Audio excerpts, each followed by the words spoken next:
পাটা নষ্ট হয়ে গেছে, এভাবে নিঃস্ব হয়ে গেছে, রোজগার করার শক্তি তার নাই, হাত নষ্ট, পা নষ্ট।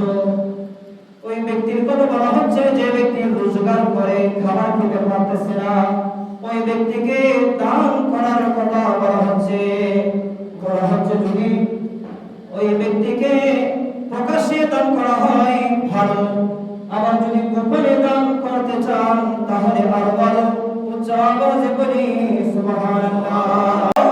আছে ইসলামে, তবে ওই তফসিহা ওয়া তুতাহাল ফুকারা ফাহুয়া খায়রুল লাকুম। ফকির হোক, মাদ্রাসা হোক, মসজিদ হোক, আবার প্রকাশ্যে দান করার চাইতে গোপনে দান করাটা হচ্ছে উত্তম। সুবহানাল্লাহ। এক কথায় এই যে আজকে মাজারের আরশা রাদিয়াল্লাহু আনহু মাজারের অনুষ্ঠিত হচ্ছে, এখানে অনেকে টাকা দান করতে পারেন, এখানে অনেক টাকা হবে, এগুলো দিয়ে অনেক অনুষ্ঠান হবে। প্রথমত কোরআন হাদিসের আলোচনা হবে, সেখানে বের হবে, তারপর আল্লাহর ওয়ালিদের শান গাওয়া হবে। স্বয়ং আল্লাহ যেখানে আল্লাহর ওয়ালির শান গাইতেছেন কোথায়? কোরআনে। আলা ইন্না আউলিয়া আল্লাহি লা খাউফুন আলাইহিম ওয়া লা হুম ইয়াহজানুন। ওরা যে সাবধান, আল্লাহর ওয়ালিদের ব্যাপারে সাবধান হতে হবে। আল্লাহ সাবধান করেছেন শুরুতে, ওরা যে আল্লাহর ওয়ালিদের বিষয়ে সাবধান হতে হবে। ইন্না আউলিয়া আল্লাহ, নিশ্চয় আল্লাহর ওয়ালিদের লা খাউফুন, কোনো ভয় নাই, ওয়া লা হুম ইয়াহজানুন, তাদের কোনো আল্লাহর ওয়ালিদের কোনো দুশ্চিন্তাও নাই। চলুন সুবহানাল্লাহ। তাহলে কত সুন্দর একটা আল্লাহর ওয়ালিদের শান গাইলেন। কে গাইলেন? আল্লাহ তাআলা। কোথায়? কোরআনে কারীমে 11 পারা 15 নম্বর পৃষ্ঠা। চলুন সুবহানাল্লাহ। তাহলে আল্লাহ যেখানে আল্লাহর ওয়ালিদের শান গায়, সেখানে বান্দাও আল্লাহর ওয়ালিদের শান গাওয়াটা আল্লাহর একটা সুন্নাহ। তাহলে কিভাবে উরুস শরীফের তাবরুকের আয়োজন হবে? আল্লাহর ওয়ালিদের সাথে যেহেতু সেটা নিসবত হয়েছে, তাবরুকের সম্পর্ক হয়েছে, আল্লাহর ওয়ালির ফাতিহা কোরআনে কারীম থেকে তেলাওয়াত করে আলোচনার মাধ্যমে, কোরআন হাদিসের আলোচনার মাধ্যমে, কোরআনে কারীমের তেলাওয়াতের মাধ্যমে এই আল্লাহর ওয়ালির ফাতিহা দেওয়া হবে। সেজন্য যেহেতু কোরআন থেকে কোনো খাবারকে সামনে নিয়ে যখন কোরআন থেকে কিছু তেলাওয়াত করা হবে, তখন ওই খাবারগুলো বরকতময় হয়ে যায়, ওগুলো তাবরুক হয়ে যায়। বরকতময় এটাকে কি বলে? তাবরুক। তাবরুক মানে যেটাতে বরকত আছে। আল্লাহর ওয়ালিদের উরুস শরীফের খাবার তাবরুকে এমন বরকত আছে, কেউ নিয়ত করে খেতে পারলে যার ঈমান যত বেশি, তার কলবে শরীরে তত বেশি সে তাবরুক কাজ দিবে, এমন কাজ দিবে। কারো যদি ক্যান্সার হয়ে থাকে, কোনো রোগ থাকে, আল্লাহর ওয়ালিদের মুসিরায় তাবরুক সেটা খেতে পারলে রোগ শিফা হয়ে যাবে। সুবহানাল্লাহ। চলুন সুবহানাল্লাহ। এটা আছে কিনা হাদিসে? আছে যে আমার নবীজি সাল্লাল্লাহু আলাইহি ওয়াসাল্লাম একদিন রাতে প্রস্রাব মুবারক করে একটা পাত্রের মধ্যে রেখেছেন। ওই রাতে এক সাহাবী, তিনি রাতে পিপাসা, অনেক বেশি পিপাসা লেগেছে, বলে যে রাতে পানি কই পাবো? ওই যে খামরার মধ্যে ওই পাত্রে আমার নবীজি সাল্লাল্লাহু আলাইহি ওয়াসাল্লামের প্রস্রাব মুবারক। শুধু আমার নবীজির পাক তা না, আমার নবীজির প্রস্রাবকেও কি বলতে হবে? মুবারক। কতটা মুবারক শুনলে বুঝবেন, সহিহ হাদিস রেফারেন্স দেওয়া যাবে, যাদের রেফারেন্স থাকবে পরবর্তীতে।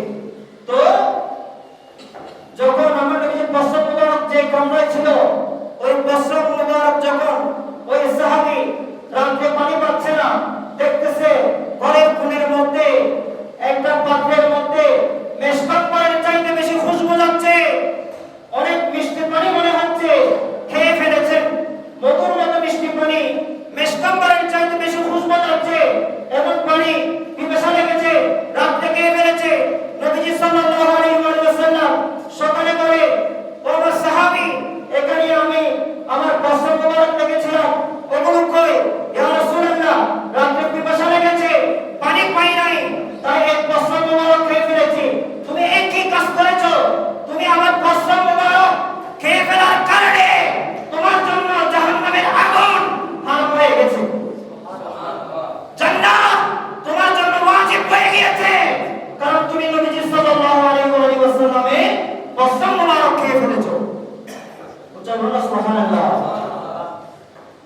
নবীজির সম্মান করব। যারা নবীজির সাথে তুলনা করতে চায়, নবীজির প্রসঙ্গ মুবারকের মতো কেউ হতে পারবে না। নবীজির প্রসঙ্গ মুবারকের মতো কেউ হতে পারবে না। আমার নবীজির প্রস্রাব মুবারক এত কাছে, নবীজির প্রসঙ্গ মুবারক খেয়ে ফেললে জাহান্নাম হারাম হয়ে যায়, জান্নাত ওয়াজিব হয়ে যায়। সুবহানাল্লাহ। এমন নবী আমরা পেয়েছি যে নবীর উম্মত হওয়ার জন্য ঈসা আলাইহিস সালাম প্রার্থনা করেছিলেন। ঈসা আলাইহিস সালাম এখনো আসমানের মধ্যে রয়ে গিয়েছেন, এখনো ইন্তেকাল করেন নাই। 2000 বছরের বেশি হয়ে গেছে, ঈসা আলাইহিস সালাম এখনো ইন্তেকাল করে নাই। আবার কিয়ামতের পূর্বে, কিছু সময় পূর্বে ঈসা আলাইহিস সালাম আবার তাশরীফ আনবেন। উনি দোয়া করেছিলেন আমার নবীর উম্মত হওয়ার জন্য, সেটা কবুল হবে। সুবহানাল্লাহ। আমরা না চাইতো সে নবীর উম্মত হতে পেরে আমরা আল্লাহর কাছে শুকরিয়া আদায় করব কিভাবে? সেই নবীকে তাজিম করে, সেই নবীকে মহব্বত করে, যেটা কোরআন হাদিসে আবশ্যক করে দিয়েছেন প্রত্যেক মুমিনের জন্য। সুবহানাল্লাহ। জান্নাত পাওয়ার জন্য নবীজি সাল্লাল্লাহু আলাইহি ওয়াসাল্লামের মহব্বত তাজিম আবশ্যক। কোন এইটার বিষয় কোনো ছাড় নাই। যে বেয়াদবি করবে নবীজির শানে, সে কি হয়ে যাবে? জাহান্নামে হয়ে যাবে। তাই এটা আমাদের প্রত্যেককে ধারণ করার তৌফিক দান করুন। আমিন। তাহলে ওই যে দানের কথা বলেছিলাম, গোপনে দান করা সেটাও উত্তম। ওখান থেকে ছুটেছে কেউ বলতে হবে প্রকাশ্যে দান করলে উত্তম। হ্যাঁ, দান বেশি মাশাআল্লাহ, ঠিক আছে। আচ্ছা, প্রকাশ্যে দান করা এবং গোপনে দান করা। তাহলে প্রকাশ্যে দান করা সেটা কোরআন কারীমের আয়াতে রয়েছে, এবং গোপনে দান করা সেটাকে প্রকাশ্যের চাইতে আরো উত্তম দেওয়া হয়েছে। সুবহানাল্লাহ। তাহলে দুইটাই কোরআনে কারীমে রয়েছে। আমাদের ইসলামে প্রকাশ্যে অপ্রকাশ্যে দুইটা দানের কথাই আছে, তবে গোপনে দান করার মধ্যে সওয়াব বেশি। আল্লাহ তাআলা প্রত্যেককে বোঝার তৌফিক দান করুন। আমিন। তাহলে এই দুইটা বিষয় আমরা শিখতে পারলাম। এরপর বলা হচ্ছে ওয়াকাফিরু আনকুম মিন সাইয়্যাতিকুম, যদি তোমাদের কোনো গুনাহ হয়ে যায় সাদাকা করার কারণে, দান করার কারণে, তোমাদের অতীতের গুনাহ মাফ হয়ে যাবে। সুবহানাল্লাহ। তাহলে গুনাহ মাফের অনেক পদ্ধতি সিস্টেম আছে। তাই জুমায় বলা হয়, যেহেতু ক্যামেরা দেওয়া হয়েছে, আর একটু বলি, নামাজ পড়লে এক নামাজ থেকে আরেক নামাজ, ফজর পড়লে জোহর পড়েছেন, মাঝখানের গুনাহ মাফ হয়ে যাবে। এক জুমা পড়েছেন, আরেক জুমা পড়েছেন, মাঝখানের গুনাহ আল্লাহ মাফ করে দিবেন।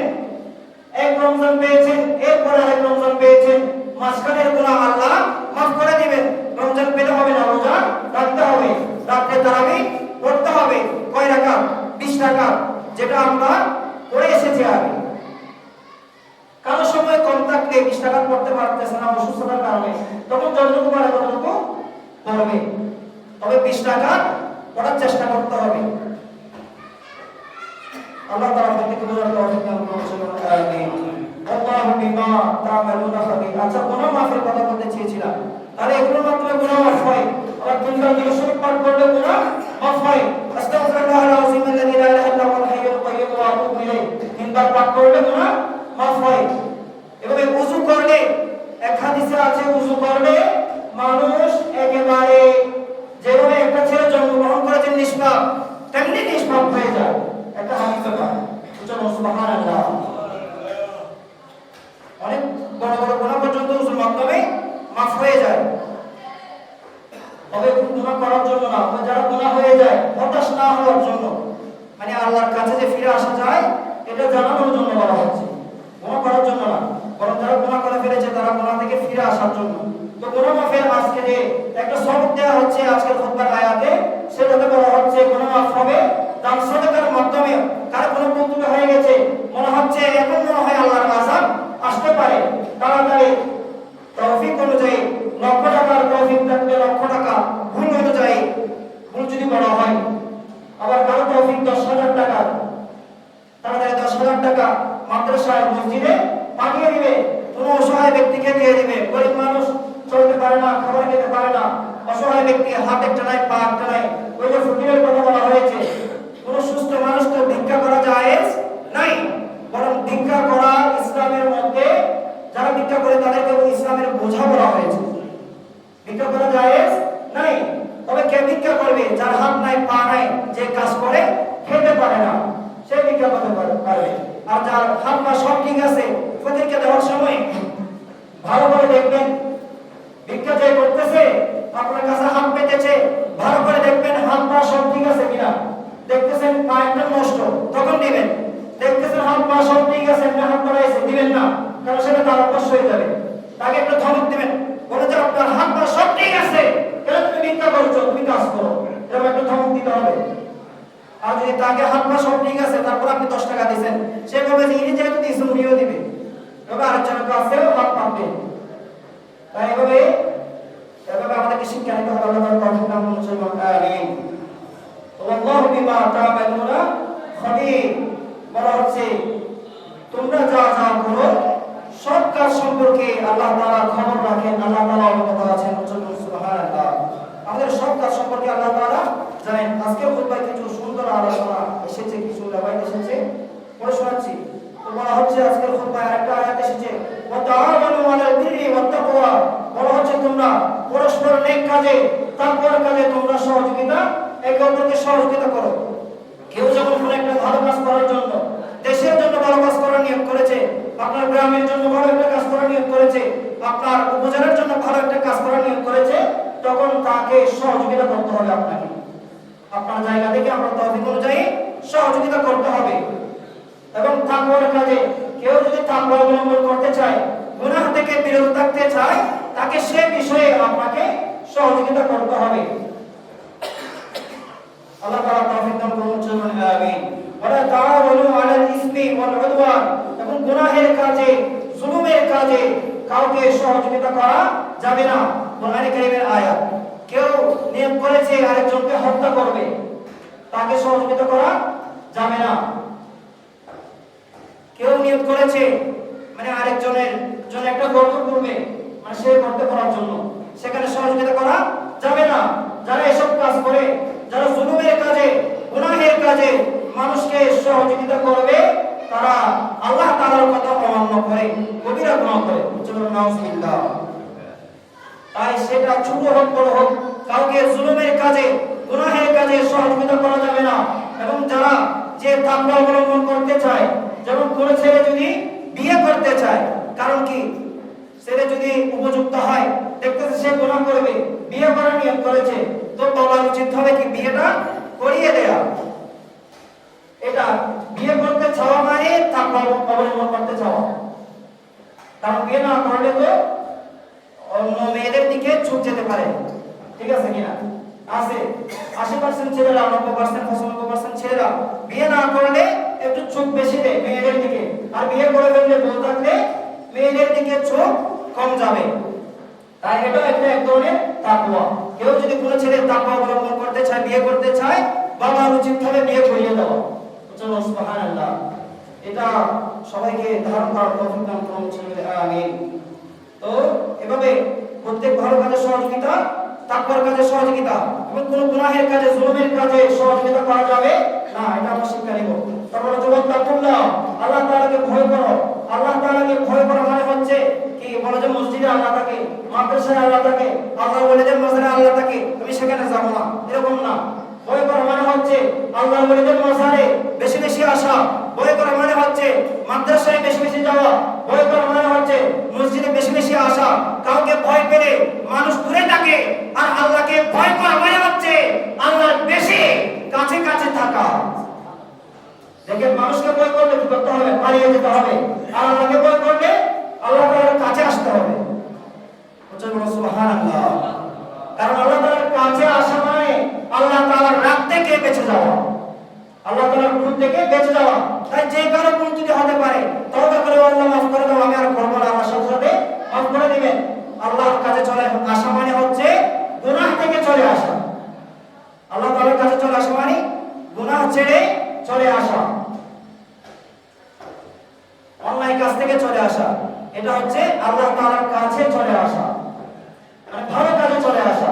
আপনি যে কোনো ভালো কাজে আছেন, শুধু মসজিদ, মাদ্রাসা, মাজার এগুলো ভালো কাজ, শুধুমাত্র এগুলোর মধ্যে সীমাবদ্ধ না। ভালো কাজের মধ্যে আপনার পরিবারের পক্ষ থেকে থেকে যে আপনার উপর একটা দায়িত্ব আছে, দেশের পক্ষ থেকে আপনার উপর একটা দায়িত্ব আছে, আল্লাহ তাআলার পক্ষ থেকে আপনার উপর একটা দায়িত্ব আছে।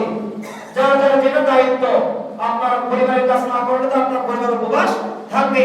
এভাবে যার যেটা দায়িত্ব সেটা পালন করা, নামাজের সময় হলে নামাজ পড়া, প্রত্যেকদিন অন্তত পক্ষে 3 বার হলেও দরুদ শরীফ পাঠ করা, কমপক্ষে 3 বার হলেও ইস্তিগফার পাঠ করা, এগুলো হচ্ছে আল্লাহ তাআলার কাছে আসা। সুবহানাল্লাহ। এগুলো আমাদেরকে ধারণ করতে হবে, নইলে পরচে ইন্নাল্লাহ শাদীদুল ইকাব, নিশ্চয় আল্লাহ তাআলার শাস্তি কঠিন, অত্যন্ত কঠিন আল্লাহ তাআলার শাস্তি। আল্লাহ তাআলার শাস্তি থেকে বাঁচতে চাইলে আল্লাহ তাআলাকে ভয় করে সকল গুনাহ থেকে বিরত থেকে আল্লাহ তাআলার কাছে আসতে হবে, ভালো কাজে আসতে হবে, ভালো কাজে লেগে যেতে হবে, যার যার কাজটা ভালোভাবে সম্পাদন করতে হবে। আল্লাহ তাআলা তৌফিক দান করুন। আমিন। তারপর তাহতাহিদু মিম্মান হাজিল আসাইমি আকওয়াল উদাদ, দৃঢ়তার পথকে ভারী অস্ত্র হিসেবে ধারণ করো। দৃঢ়তা, আপনি যে কোনো একটা কাজ করার নিয়ত করেছেন, আপনার একটা স্বপ্ন আছে, আপনি এই ব্যবসাটা করবেন, ওই ব্যবসাটা করবেন, আপনার একটু সমস্যা আছে, যে কোনো একটা কাজ করার নিয়ত করেছেন, আপনি বিভিন্ন সমস্যায় পড়তে পারেন। আপনি যদি বলেন না আমি হাল ছাড়বো না, আমার এই কাজে আমাকে সফল হতে হবে, এটা আপনার অস্ত্রের মতো কাজ দিবে। আপনার কাছে অস্ত্র থাকলে যেভাবে শত্রু আপনাকে ভয় পাবে, ক্ষতি করতে পারবে না, আপনি যদি বলেন না আমি যেটা সিদ্ধান্ত নিয়েছি এটা তো আমাকে সাকসেস হতে হবে, এটা তো আমাকে সফল হতে হবে, এভাবে হতে হবে, সফল হতে হবে, এভাবে নিয়ত করলে আপনি সফল হবেন। সুবহানাল্লাহ। সফল হতে হবে, এটা আপনি না আমি হাল ছাড়বো না, আমাকে এই কাজে, অনেক ছেলেরা আছে এ প্লাস পেতে হবে, গোল্ডেন এ প্লাস পেতে হবে, ডাক্তার হতে হবে, ইঞ্জিনিয়ার হতে হবে, কেউ এমপি স্বপ্ন দেখতে পারেন এমপি হতে হবে, আবার কেউ বলে যে আলেম হতে হবে, আবার কেউ যদি নিয়ত করেন আমাকে আল্লাহ ওলি হতে হবে, আপনাকে আল্লাহ ওলি বানাই দিবেন আল্লাহ। কিছু পদ্ধতি আছে কিনা? হালাল খেতে হবে, নামাজ ফরজ নামাজ পড়তে হবে, অতিরিক্ত নফল পড়তে হবে, যখন সময় পান তখন জিকির করতে হবে, আপনার যে কাজটা আছে ওইটা সততার সহিত সম্পাদন করতে হবে। আল্লাহ তাআলা আপনাকে সেই বিপুল সফলতা দান করবেন। সুবহানাল্লাহ। দৃঢ়ভাবে আমাকে করতে হবে, এটা হচ্ছে আপনার জন্য একটা ভারী অস্ত্র। সুবহানাল্লাহ। তবে ওয়াজতানিবুল বাগিয়া ওয়াল হিকদা ওয়াল হাসাদ, পরস্পর জুলুম অত্যাচার হিংসা বিদ্বেষ থেকে আমাদের প্রত্যেককে বেঁচে থাকতে হবে। ওয়ালামু আন্নাল হাসুদা লা ইয়াসুদু, বলা যে হিংসুক ব্যক্তি কখনো নেতৃত্ব দিতে পারে না। যে নেতৃত্ব দিতে চায়, খুতবায় এসেছে বলতে হবে, বলা যে নেতৃত্ব দিতে চায় সে ব্যক্তি কখনো হিংসুক হতে পারবে না। আপনি নেতা হয়ে যদি আরেক নেতাকে হিংসা করেন, তাহলে আপনাকে আপনার কর্মীরা বলবে যে আমার নেতা তো 2 নাম্বার, ঠিক না? আপনি একজন আপনার পরিবারের নেতা, কেউ একজন তার গ্রামের নেতা, কেউ একজন দেশের নেতা, তবে যার যার জায়গা থেকে কেউ যদি নেতৃত্ব দিতে চায়, তাহলে আমি আমার জায়গা থেকে 3টা গুণাবলী বলবো। 1 নম্বর হচ্ছে ন্যায় পরায়ণতা, 1 নম্বর। 2 নম্বর মানবিক হতে হবে, ন্যায় পরায়ণ হতে হবে, মানবিক হতে হবে, সৎ হতে হবে, উদার হতে হবে। এগুলো যদি আপনারা ধারণ করেন, ন্যায় পরায়ণতা, মানবিকতা, উদারতা, সততা, এগুলো থাকবে, এগুলো কারো থাকলে জনগণ বলবে যে আপনাকে থাকতেই হবে, আপনাকে দায়িত্ব পালন করতে হবে। এই গুণাবলীগুলো যার থাকবে ওনাকে জনগণ বসায় রাখবে। আমরা তো 5 বছরের স্বপ্ন দেখি না, আপনি 40 বছরের স্বপ্ন দেখেন, 5 বছর 10 বছর করে চলে যাওয়ার তো কোনো দরকার নাই। ভালোভাবে কাজ করে আপনি যতদিন বেঁচে থাকেন ততদিন আপনি খেদমত করে যান। আমিন। আল্লাহ তাআলা তৌফিক দান করুন। খেদমত সহকারে এভাবে সততার সাথে কাজ করলে জনগণ সাপোর্ট দিবে। আল্লাহ তাআলা তৌফিক দান করুন। আমিন। নাউজুবিল্লাহ। আলেমদের অংশ বেশি বড় আলেমদের এভাবে যার যার জায়গায় সবাইকে আমাদের প্রত্যেককে হিংসা থেকে বেঁচে থাকার তৌফিক দান করুন। আমিন। বলা যে আমরি মাইয়ারুদ্দু নি'মাতাল্লাহি আল্লাতী আন'আমা আলা ইবাদিহি, বলা হচ্ছে যদি আল্লাহ তাআলা কোন বান্দাকে কোন নিয়ামত দিতে চান, আল্লাহ তাআলা যদি কোন বান্দাকে পুরস্কৃত করতে চান, আল্লাহ তাআলার নিয়ামত থেকে বঞ্চিত করবে সে কে?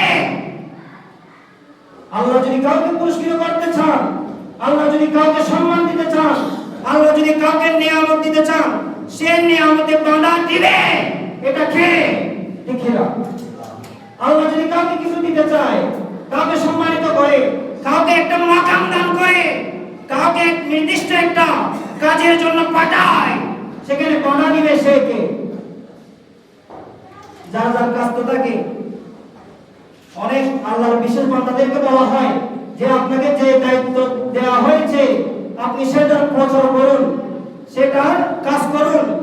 যদি আপনার পথে কেউ দাঁড়ায় তার বিরুদ্ধে স্বয়ং আমি আল্লাহ ব্যবস্থা নিব। এরকম আল্লাহর ওলিদেরকে, বিশেষ বান্দাদেরকে আল্লাহ তাআলা বলে থাকেন। যেমন প্রত্যেক শতাব্দীতে আল্লাহ তাআলা একজন মুজাদ্দিদ প্রেরণ করেন। সুবহানাল্লাহ। যারা দ্বীনকে, ইসলামকে সংস্কার করবে।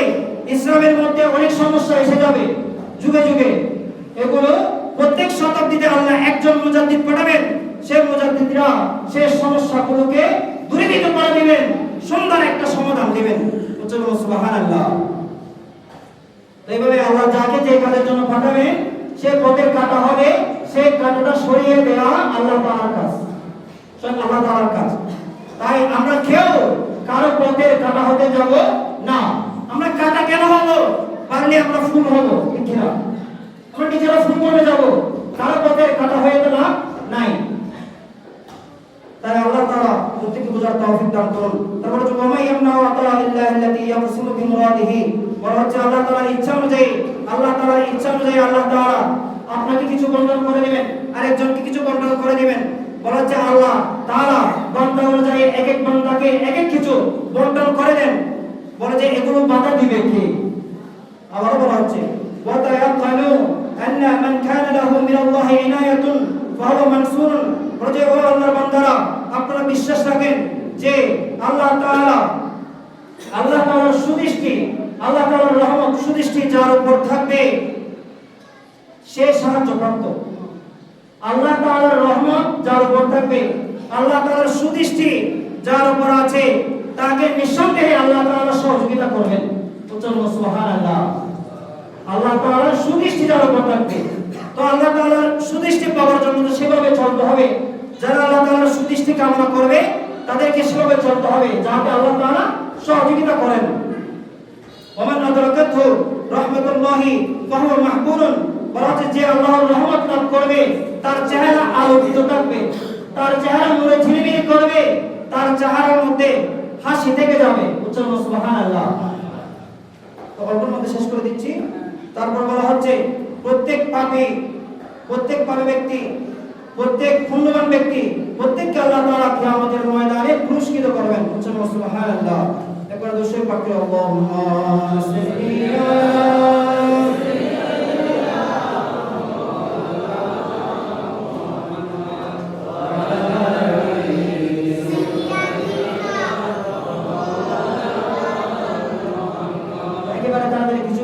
আমরা বলেছি কিছু গুরুত্বপূর্ণ কথা ছড়িয়ে দেওয়ার জন্য, যেগুলো ছড়িয়ে দেওয়াটা সময়ের পরিস্থিতির প্রেক্ষিতে আবশ্যক হয়ে যায়, সেরকম কিছু কথা তো সবার সাথে একত্র পোষণ করা আর কি।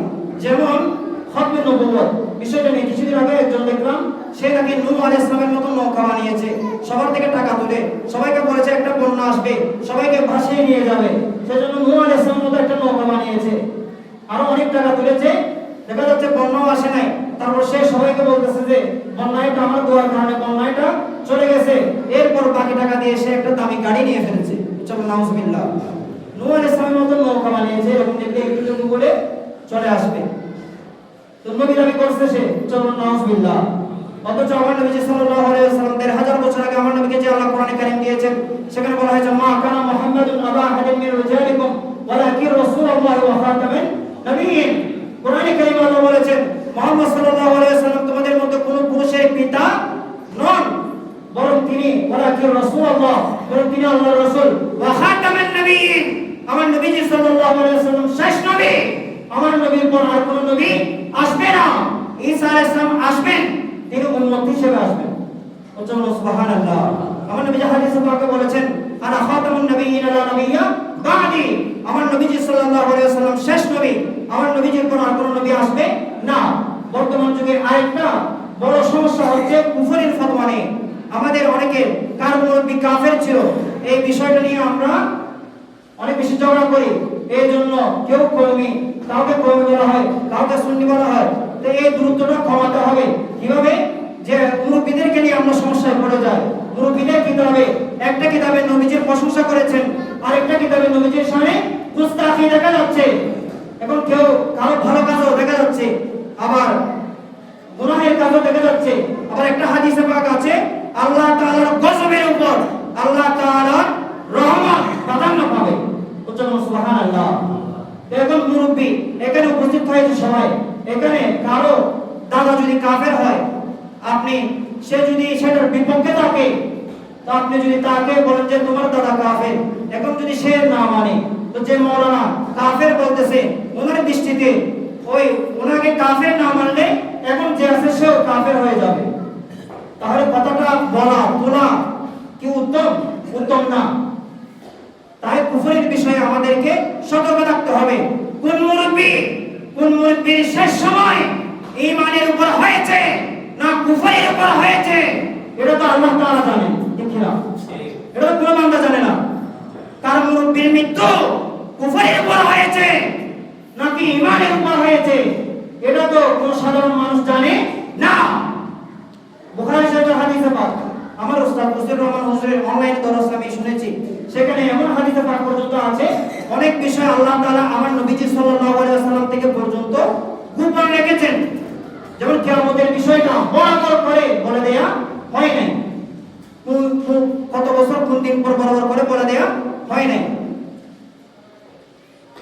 আবার কোরআনে কারিমে এটা আছে, ওয়াল্লামাকা মা লাম তাকুন তাআলাম, আমার নবীজি যা জানতেন না, আমার নবীজিকে আল্লাহ তাআলা সবকিছু জানিয়ে দিয়েছেন, আমার নবীজি প্রকাশ করেন নাই। তো সেখানে এই যে বান্দারা যারা কুফরি নিয়ে পড়ে আছে, একজনকে কুফরি ফতোয়া দেওয়ার কারণে আপনার দৃষ্টিতে যদি 80 লক্ষ 90 লক্ষ মানুষ যদি কাফের হয়ে যায়, তাহলে তো ওই কুফরের কথা বলার দরকার নাই, ঠিক না? হযরত গরিবে নওয়াজ তিনি ইসলাম প্রচার করে কয় লক্ষ মুসলমান করেছেন? 90 লক্ষ। এখন বড় বড় মোল্লারা দাঁড়িয়ে গিয়েছে 90 লক্ষ কাফের বানানোর জন্য। উচ্চারণ না নাউজুবিল্লাহ। আল্লাহর ওলিরা 90 লক্ষ মুসলমান করেছেন এক একজনে। এখন আবার কিছু মোল্লারা দাঁড়িয়ে যাচ্ছে 90 লক্ষ কাফের বানানোর জন্য। তাহলে এখন কি ওই মোল্লাদের গুলো নেবেন নাকি আল্লাহর ওলিদের গুলো নেবেন? তা আমাদেরকে সতর্ক থাকতে হবে, কার মৃত্যু, কার শেষ সময়টা কুফরের উপর হয়েছে না ঈমানের উপর হয়েছে আমরা জানি না। এটা করতে পারেন আপনার মুরব্বী এই কিতাবে এই পৃষ্ঠায় এটা বলেছে, এটা বললে কুফরি হয়, আমরা এটা থেকে বেঁচে থাকবো, এটা আপনি সুন্দরভাবে কোরআন হাদিস দিয়ে সঠিক আকীদাটা আপনি প্রচার করবেন। এটার মাধ্যমে সবাই সঠিক আকীদা জানতে পারবে। ওই যে আকীদার কারণে কুফরি হয়, সে কুফরি আকীদা থেকে বেঁচে থাকবে, ঠিক না? যে কাজগুলো করলে কুফরি হয়, সেটা কোরআন হাদিস দিয়ে বলাটা হচ্ছে আলেমদের আবশ্যক, ঠিক না? আবার অবশ্যই কেউ যদি কুফরি প্রকাশ করে বর্তমান যুগে, তখন ওনাকে অবশ্যই আপনি অনলাইনে বলতে পারেন, আপনার এই কাজটা করার কারণে আপনার কুফরি হয়েছে, আপনি কাফের হয়ে গিয়েছেন, আপনি তওবা করেন, এটা বলতে পারেন, কোনো সমস্যা নাই। কিন্তু ওই মুরব্বি নিয়ে টানাটানি করলে তো আপনার দৃষ্টিতে দেখা যাচ্ছে আর 90 লক্ষ, 1 কোটি, 2 কোটি, 10 কোটি মানুষ কি হয়ে যাচ্ছে? কাফের হয়ে যাচ্ছে। যেগুলো কনফিউশনময় মুমিনের গুণাবলী হচ্ছে, বুখারী শরীফে আছে, মুমিন ব্যক্তি সন্দেহ থেকে বেঁচে থাকবে।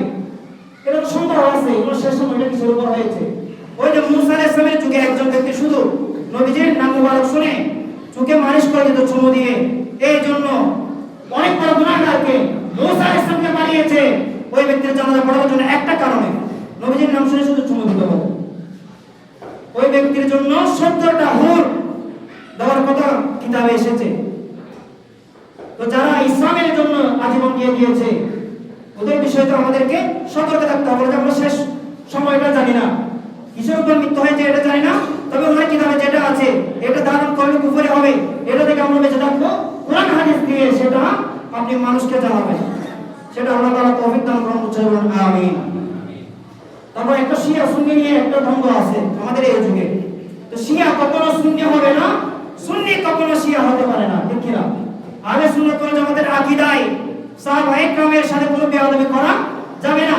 সাহাবায়ে কেরামের যারা দুশ্চর্চা করে, সাহাবায়ে কেরামকে যারা খুশি বানানোর চেষ্টা করে, সাহাবায়ে কেরামকে যারা গালি দেয়, যারা সিদ্দিক আকবরকে গালি দেয়, যারা উমর ফারুককে গালি দেয়, যারা ওসমান গনিকে গালি দেয়, তাদেরকে বলে শিয়া। আর যারা নবীজি সাল্লাল্লাহু আলাইহি সাল্লাম, আহলে বাইত, সাহাবায়ে কেরাম উভয়কে যারা সম্মান করে তাদেরকে বলে আহলে সুন্নাত ওয়াল জামাত। সুবহানাল্লাহ। তাই যারা ওই সাহাবায়ে কেরামকে যারা গালি দেয় তারা কখনো সুন্নির ভাই না, সুন্নিরা কখনো শিয়ার ভাই না। শিয়ারা শিয়া, সুন্নিরা সুন্নি। সুবহানাল্লাহ। তারপর আজকালের যুগে যে অনেক সমস্যা দেখা যাচ্ছে, অনেকে সন্ত্রাসী কাজকর্ম করে, অনেকে বিভিন্ন জায়গায় দেখা যাচ্ছে গুলি করে একজন মেরে ফেলতেছে। তো এই বিষয়ে আমাদের যেহেতু ভিডিও হচ্ছে অনলাইনে যাবে, সকল মানুষকে আমাদেরকে ঐক্যবদ্ধ থাকতে হবে যে আমরা যে কোনো সরকার আসতে পারে সকল গ্রামে গ্রামে ইউনিয়নে মানে প্রত্যেক সপ্তাহে নির্দিষ্ট একটা ট্রেনিং এর ব্যবস্থা করতে হবে, যেটার মাধ্যমে মানুষ যে কোনো সমস্যার মোকাবেলা করতে পারে। এই যে বিভিন্ন সমস্যা হচ্ছে, মানুষকে গুলি করে মেরে ফেলতেছে, আশেপাশে যে 50 জন আছেন, 10 জন তো 10টা ইট নিয়ে দাঁড়িয়ে গেলে যে আরেকজনকে খুন করছে, গুলি করছে, ওর কি আস্ত থাকতো? 10 জন 10টা ইট মারলে ওই খুনের মাথায়, সন্ত্রাসীর মাথায় 10 জন 10টা ইট মারলে তো সে সেখানে শেষ, ঠিক কিনা? এখন একজনকে যেহেতু গুলি মারছে সবাই পালিয়ে যাচ্ছে, আজকে ওকে মারছে, আরেকদিন তো আপনাকেও মারতে পারে, ঠিক কিনা? তারা শহর বন্দরে যারা থাকেন, আপনারা সেভাবে শহর বন্দরে যারা থাকেন ওদেরকে সেভাবে তৈরি করতে হবে যে সন্ত্রাস যেখানে দেখবে ইট মেরে 10 জনে 50 জন 100 জন একটা ঘটনার মধ্যে আছে, গুলি করে মেরে ফেলতেছে, সবাই তাকিয়ে আছে বা পালিয়ে যাচ্ছে না, পালিয়ে না গিয়ে বরং এক একজন এক একটা ইট মারবে ওই সন্ত্রাসীকে, সন্ত্রাসী সেখানে শেষ।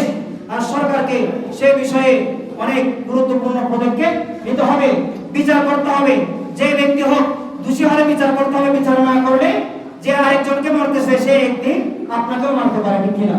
যে যেটা করে সেটা তো অভ্যস্ত হয়ে যায়। যে দলের হোক, নিজের দলের পরেও কাউকে কোনো অন্যায় প্রশ্রয় দেওয়া যাবে না। ইনসাফ প্রতিষ্ঠা করতে হবে, ন্যায় প্রতিষ্ঠা করতে হবে। আল্লাহ তাআলা তৌফিক দান করুন, আমিন। এই যে মত সৃষ্টি করে কিছুদিন আগে একটা হিন্দু ব্যক্তিকে, নিরপরাধ হিন্দু ব্যক্তিকে যে কিছু মানুষ মেরে ফেলেছে, তারা তো দেশের শত্রু, যারা করেছে এটা দেশের ক্ষতি করেছে। একজন হিন্দু ব্যক্তিকে যে মেরে ফেলেছে অন্যায়ভাবে, এটা তো আমরা সমর্থন করি না। এটার কারণে ভারতের সাথে অনেক সমস্যা হচ্ছে বাংলাদেশে। যদিও বা ভারতে অনেক মুসলমান মারা হয় প্রায় সময়, আমাদের বাঙালি পর্যন্ত ওদিকে সীমানার পাশে অনেক সময় গুলি করে মেরে ফেলা হয়, এটা তো প্রায় সময় করে থাকে। তো তারপরও দুর্ঘটনাবশত আমাদের বাংলাদেশে যে একজন হিন্দু ব্যক্তিকে মেরে ফেলা হয়েছে, তার জন্য আমরা আন্তরিকভাবে দুঃখিত। তো এগুলোর বিষয়ে প্রশাসনকে এগুলোর বিষয়ে সতর্ক থাকতে হবে। যারা এই কাজগুলো করে, মত সৃষ্টি করে, মানুষ হত্যা করে, এগুলো হচ্ছে বড়সড় একটা দাঙ্গা বাজিয়ে দেওয়া। এই যে এটা বাংলাদেশের অনেক ক্ষতি হয়েছে, যারা মত সৃষ্টি করে মানুষ হত্যা করেছে, হিন্দু ব্যক্তি হত্যা করেছে, ভিডিওর মধ্যে যাদেরকে দেখা যাচ্ছে তাদেরকে, যারা এগুলোর সাথে জড়িত তাদেরকে দ্রুত গ্রেফতার করে ধরে এনে তাদেরকে বিচার করতে হবে, ঠিক কিনা? এগুলো মত সৃষ্টি করে মানুষ হত্যা করা যাবে না। এভাবে এই সবগুলো বিষয় আর পুরো মুসলিম বিশ্বের যে একটা ঐক্য দেখা যাচ্ছে, ঐক্যের বিষয়ে শেষ করে দিচ্ছি, ঐক্যের বিষয়ে আমরা সবাই ঐক্য হবো যে আত্মরক্ষার জন্য। মানুষ হত্যা করে ইসলাম সাপোর্ট করে না।